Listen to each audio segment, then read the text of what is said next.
Hello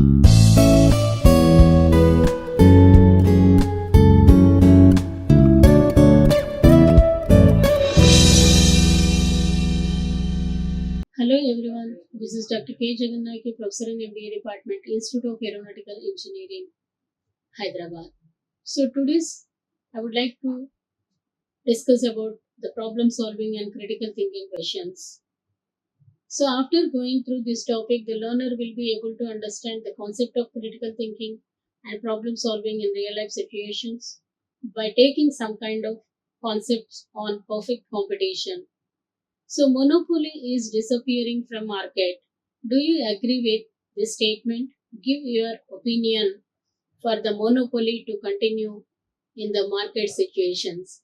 So the statement monopoly is disappearing from the market can be debated. While it is true that technological advancements, globalization, and regulatory measures have increased market competition, monopolies still exist in various forms and industries. Reasons why monopolies still exist: natural monopolies. In industries with high fixed cost and significant economies of scale, a single firm can supply the entire market more efficiently than multiple firms. If you take the examples like utilities, like water, electricity, gases, all these things comes under monopolies, natural monopolies. So legal monopolies are those the government sometimes grant monopolies through patents, copyrights, and licenses to encourage innovation and investment. So pharmaceutical companies, for example, often have monopoly power over patented drugs. Then control of essential resources.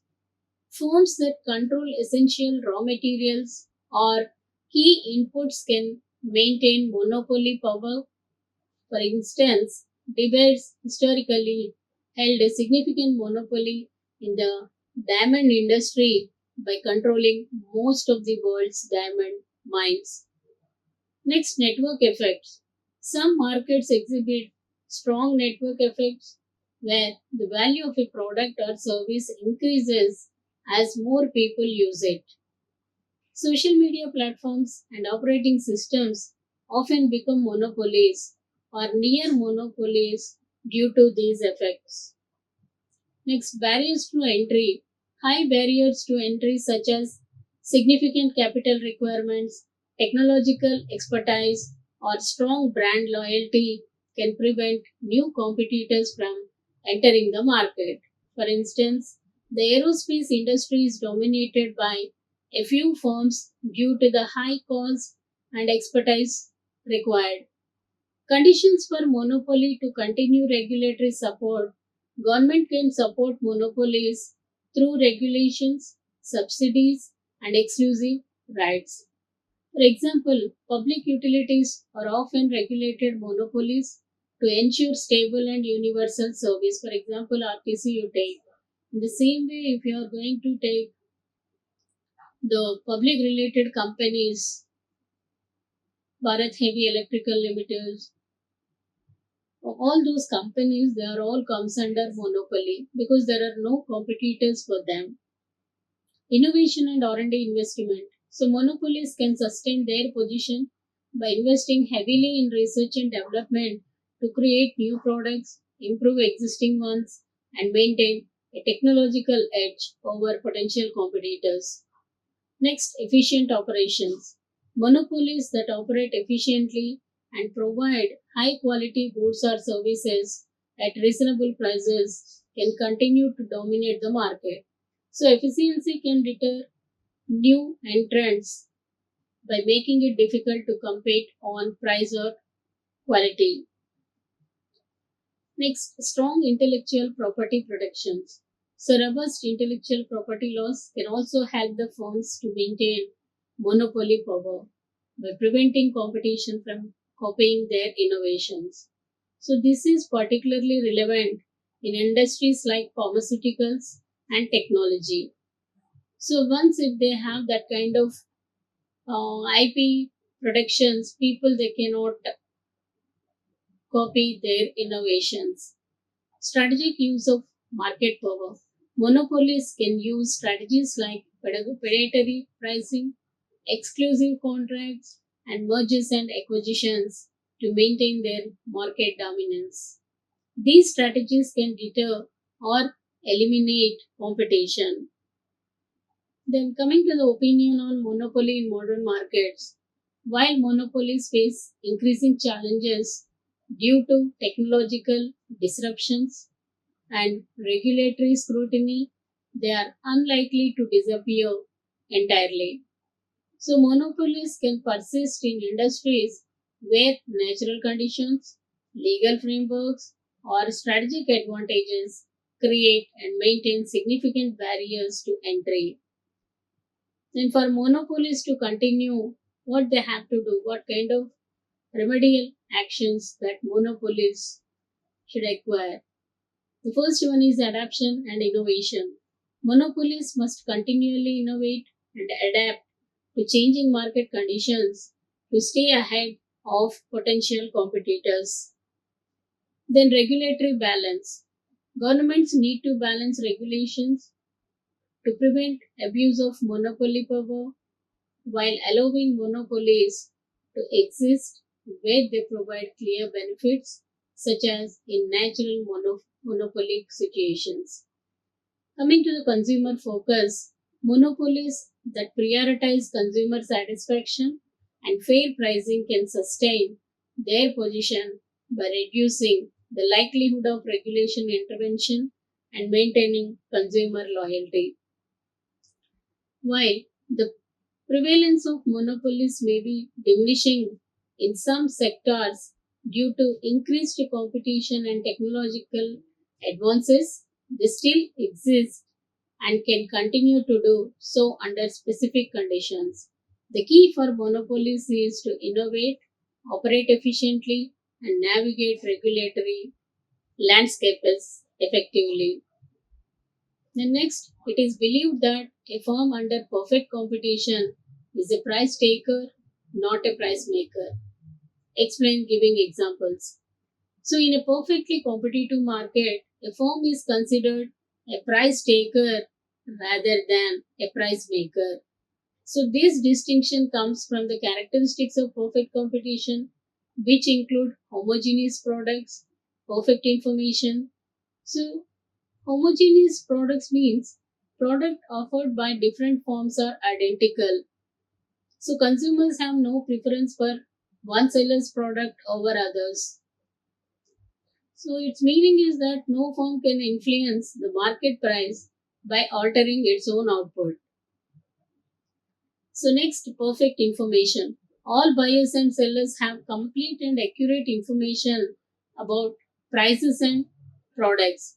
This transparency ensures that no single firm can charge a high price than others without losing customers.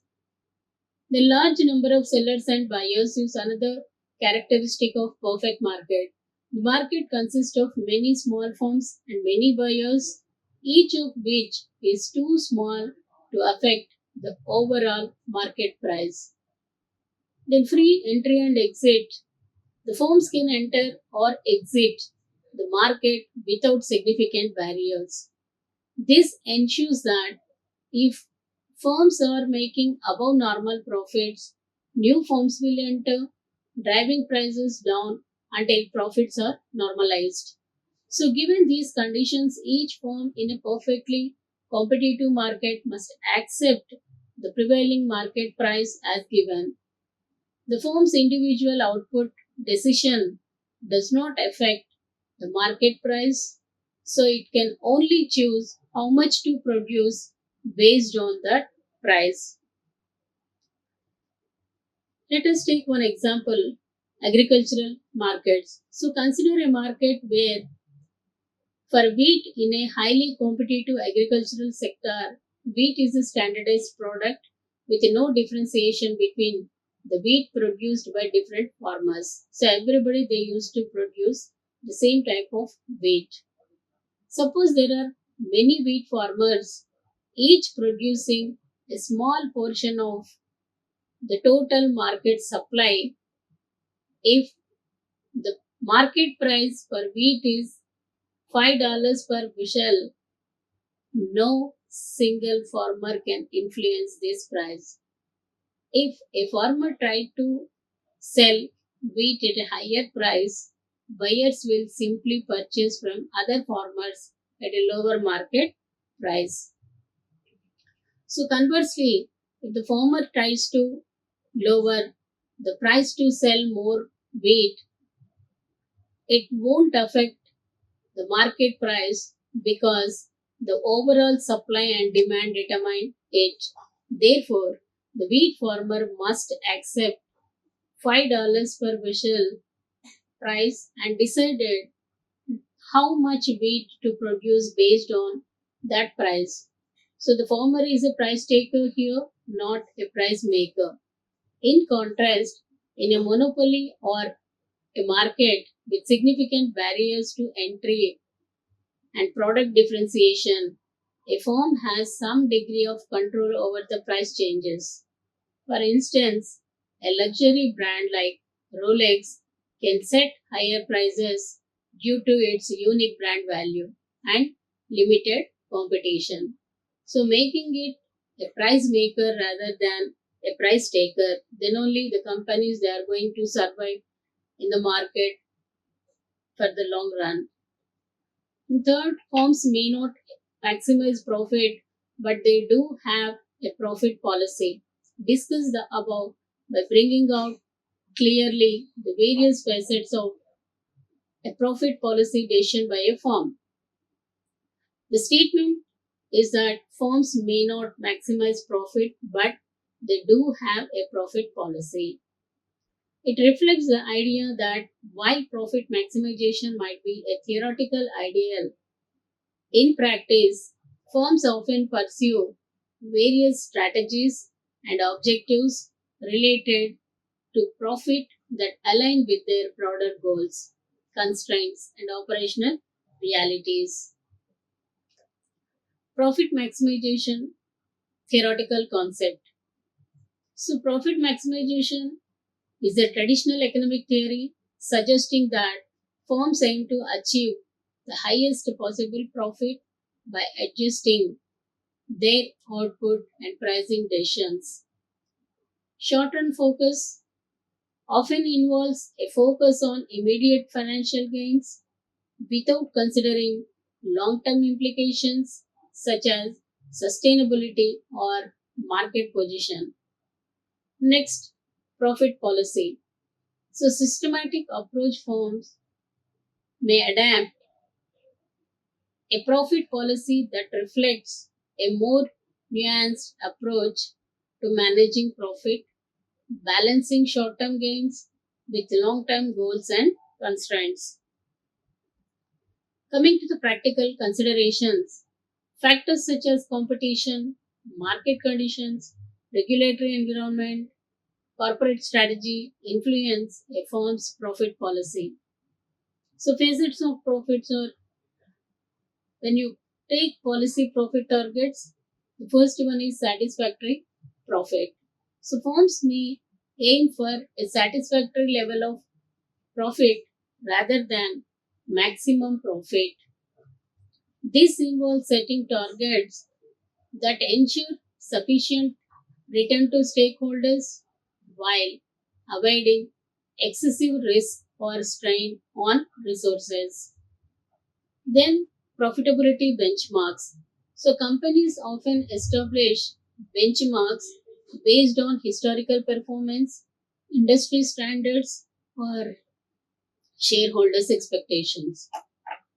Then, growth versus profit trade off. So, here we are going to discuss about reinvestment strategy.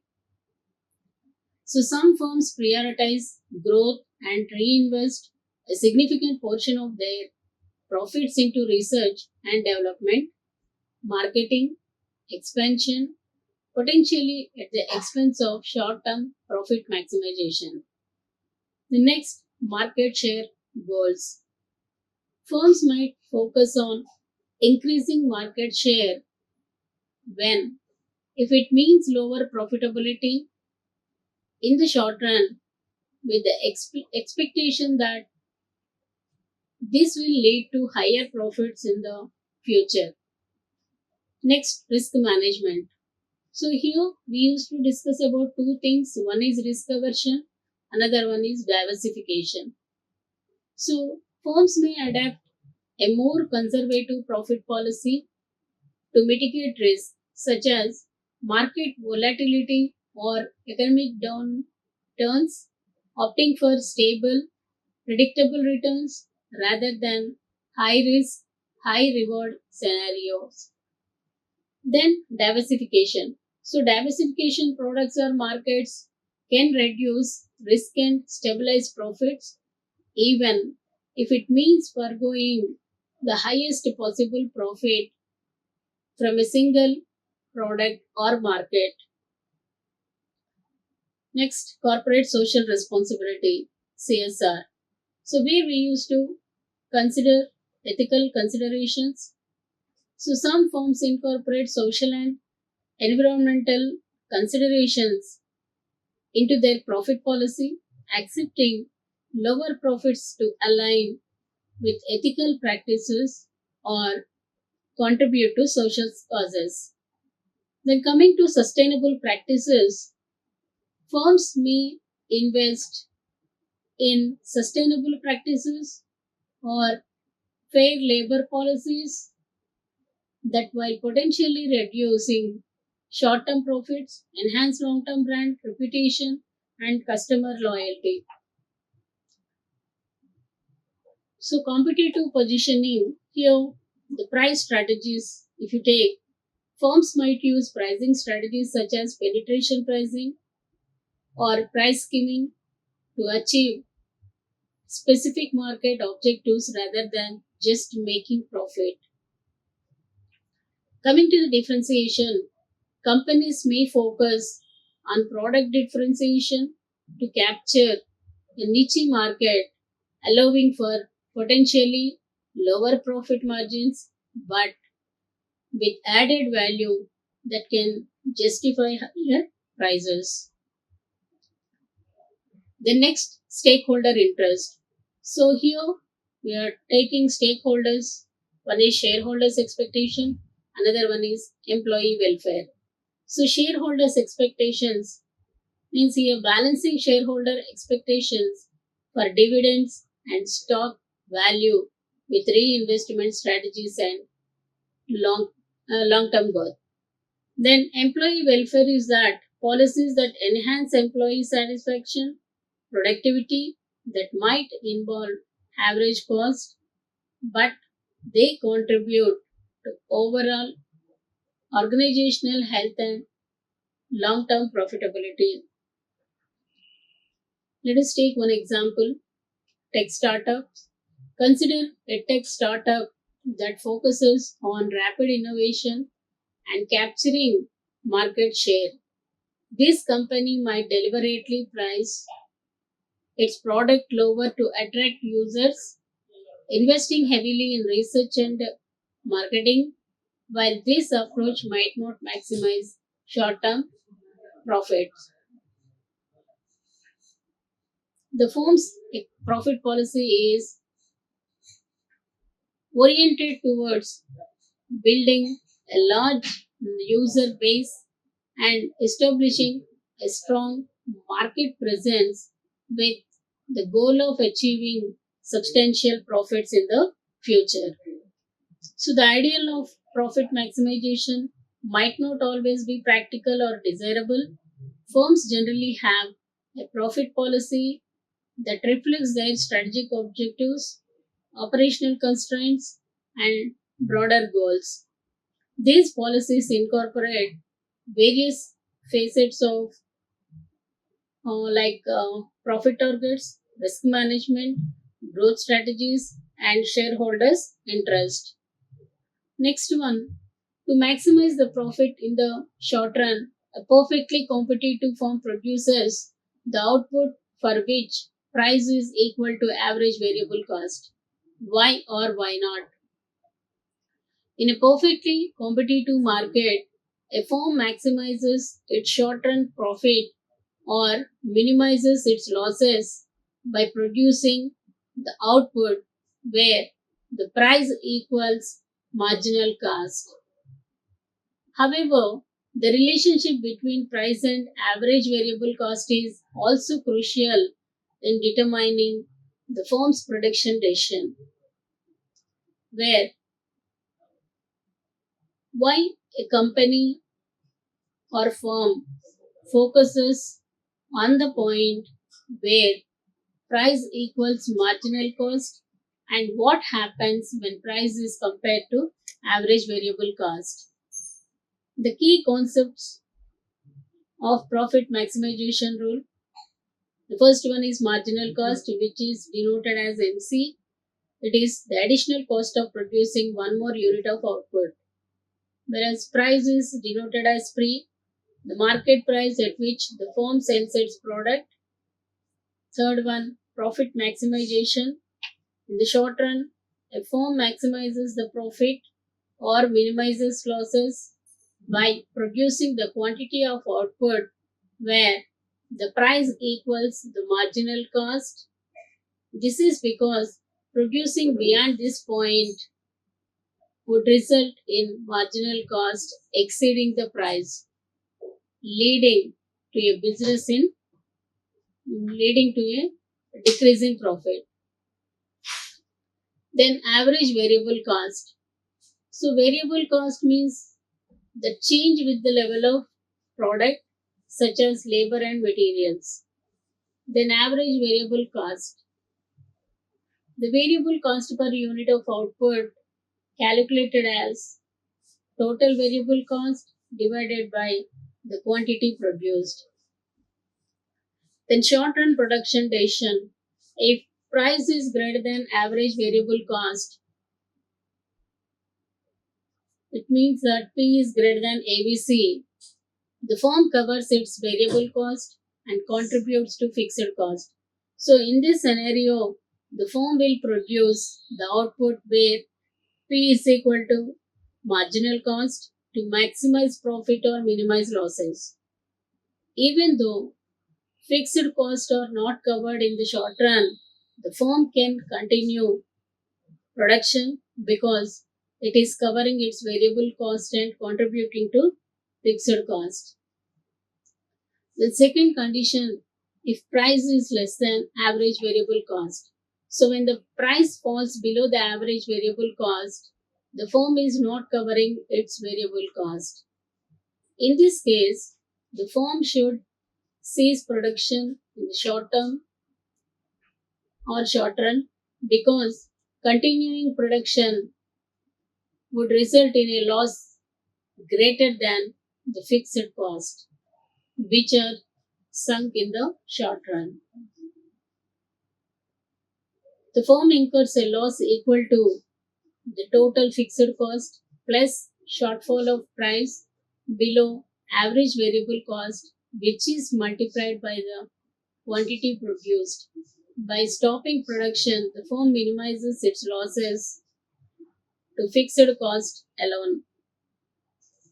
Coming to the conclusion part, in the short run, a perfectly competitive firm does not necessarily produce where the price equals the average variable cost. So instead, it produces where the price equals marginal cost, that is, price is equal to marginal cost to maximize profit or minimize losses. The key condition related to average variable cost is that whether the price covers average variable cost. If the price is above ABC, the firm continues production. If it is below ABC, the firm should shut down to avoid greater losses. The next one is the case of perfect competition is sometimes referred to as a benchmark industrial structure. In this context, what do you think commentators mean by the term benchmark? In the context of industrial structure, referring to perfect competition as a benchmark, means using it as a standard or ideal against which the other structures can be compared. So here we'll see what commentators typically mean by this term. So key aspects of perfect competition as a benchmark. So initially we are going to have a look on idealized market structure.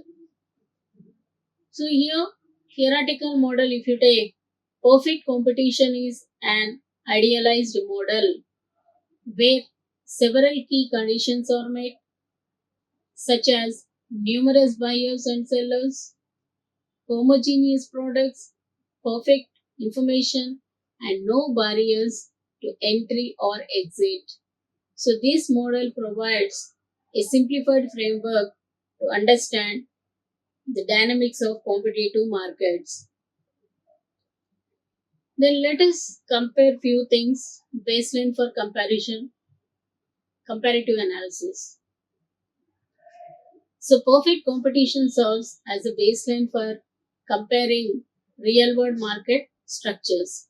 By examining how real markets deviate from this ideal, economists and analysts can assess the effects of market imperfections such as monopoly power, oligopoly behavior, or monopolistic competition.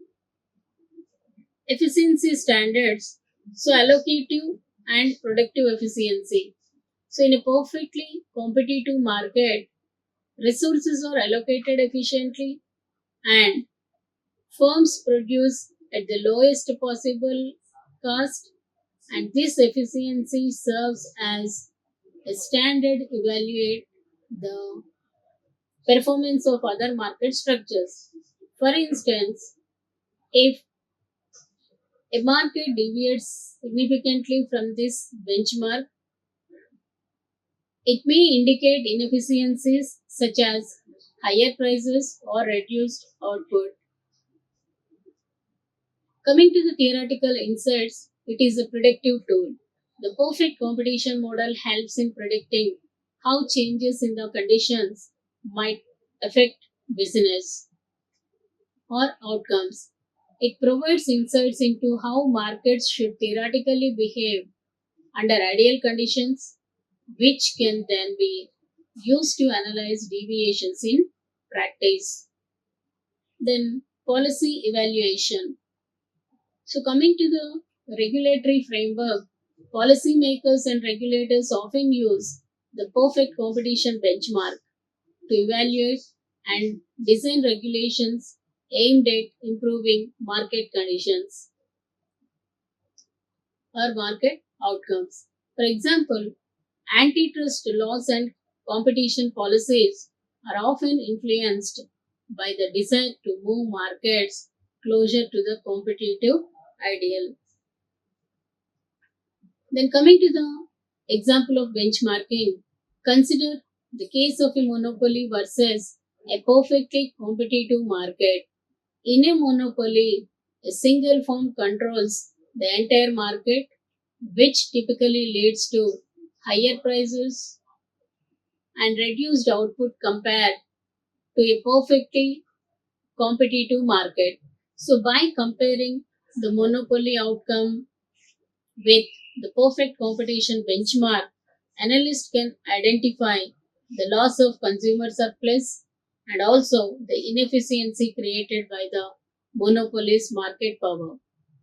So, in summary, the term benchmark in this context refers to the use of perfect competition as an ideal standard or reference point, and this model provides a clear and simple framework for analyzing, comparing real world market structures, assessing efficiency, and guiding policy decisions. Next, assume that firms in the short run are earning above normal profits. Explain what will happen to these profits in the long run for a market having perfect competition. Explain. In a perfectly competitive market, if firms are earning above normal profits, which are also known as economic profits, in the short run, Several key adjustments will occur in the long run that will affect these profits. So let us take short run scenario. Above normal profits. So in the short run, firms in a perfectly competitive market may earn above normal profits if the market price is higher than their average total cost ATC. So in this case, if P is greater than ATC, this situation indicates that firms are making more profit than normal return required to keep them in the market. Long run adjustments, entry of new firms, attraction of new entrants. The presence of above normal profits attracts new firms into the market since there are no significant barriers to entry in perfect competition. So, new firms will enter the market in response to the opportunity for profit. So, increase in supply. As new firms enter the market, the overall market supply of the product increases. So this shift in supply will affect market equilibrium. The next, decrease in market price. So the increase in supply will lead to a decrease in the market price. This happens because the additional supply puts downward pressure on prices until the market reaches a new equilibrium.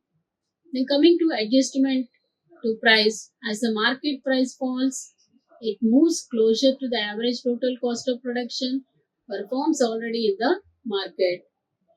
Then the reason for reduction of profits, normalization of profits. As the market price continues to fall due to increased supply, the economic profits of existing firms decrease. Eventually, the price will adjust to the point where it equals the average total cost for all firms. Then, long run equilibrium. In the long run, firms will earn normal profits, which means they are covering all their costs, including the opportunity cost of capital, but are not making above normal profits. So, this occurs because the price in the market has fallen to a level where it equals the minimum point on ATC curve for each firm. Then, what is necessary? Exit of firms. So when we are talking about the sustainability, so only sustaining firms will be there in the market. So if in a different scenario, firms are unable to cover their average total cost even after price adjustments. For example, if firms have higher cost structures, some firms may exit the market, and this would happen if firms experience losses rather than profits. So, the exit of firms would eventually reduce supply and could lead to an increase in price. But in a perfectly competitive market, such adjustments typically bring the market back to the point where firms earn normal profits. So, in the long run, in a perfectly competitive market, the presence of above normal profits in the short run leads to entry of new firms, which increases the market supply, drives the market price down. So, this process continues until the price falls to the next level where it equals the average cost of production. So, at this point, firms in the market will earn only normal profits, covering their cost but not making above normal profits. So, the market achieves a new equilibrium where economic profits are zero. The firms are just covering their cost, including opportunity cost. Like, share, and subscribe. Hit the bell icon for more updates.